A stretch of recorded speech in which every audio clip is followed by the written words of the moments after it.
आजच्या धकाधकीच्या जीवनामध्ये प्रत्येक व्यक्ती हा कुठल्या ना कुठल्या कारणामुळे त्रस्त असतो आणि दोन्ही वेळच्या जेवणासाठी किंबहुना स्वतःच्या कुटुंबियांच्या मूलभूत गरजांसाठी तो अहोरात्र झटत असतो। मात्र ज्यांना हात, पाय, डोळे, कान, नाक आणि ज्यांचं शरीर हे सर्वांग सुंदर असते अशा व्यक्ती सुद्धा चिंताग्रस्त असतात। मात्र अशा व्यक्तींचे काय की ज्यांना निसर्गाने जन्मताच अपंगत्व दिलेलं आहे। अशा दिव्यांग व्यक्तींसाठी शासनाने मदतीचा हात सुरू केला होता। हा मदतीचा ओघ अशा दिव्यांग व्यक्तींना मिळावा ज्यांना डोळे नाहीत किंवा कान नाहीत, एखादा पाय निकामी झालेला असतो। अशा दिव्यांग व्यक्तींसाठी शासनाने मदत निधी देणे सुरू केले होते। मात्र हा मदत निधी म्हणजे अगदी त्यांच्या तोंडाला पाने पुसण्या एवढाच पुरेसा होता। या मदत निधीमुळे त्यांचे जीवनयापन सुद्धा नीट होत नाही। मग अशा व्यक्तींचे काय की ज्यांच्या घरामध्ये दोन्ही व्यक्ती पती आणि पत्नी अपंग असतात। कोरोनाच्या पार्श्वभूमीवर तर यांची उपासमार होण्याची वेळ आल्याची माहिती सुद्धा प्राप्त झालेली आहे। यवतमाळ जिल्ह्यातल्या दारव्हा येथील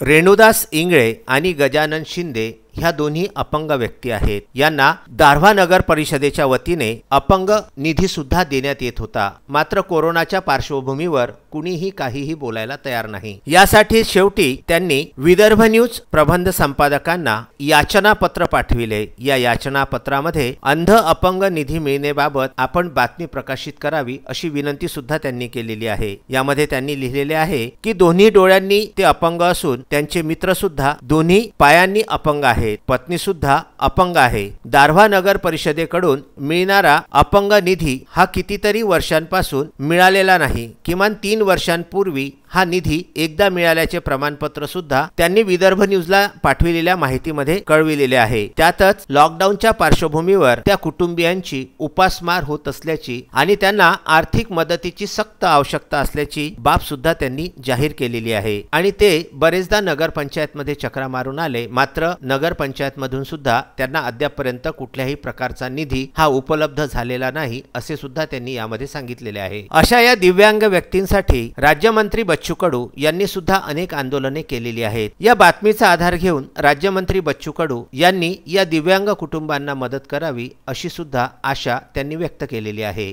विदर्भ न्यूज ब्युरो, अमरावती।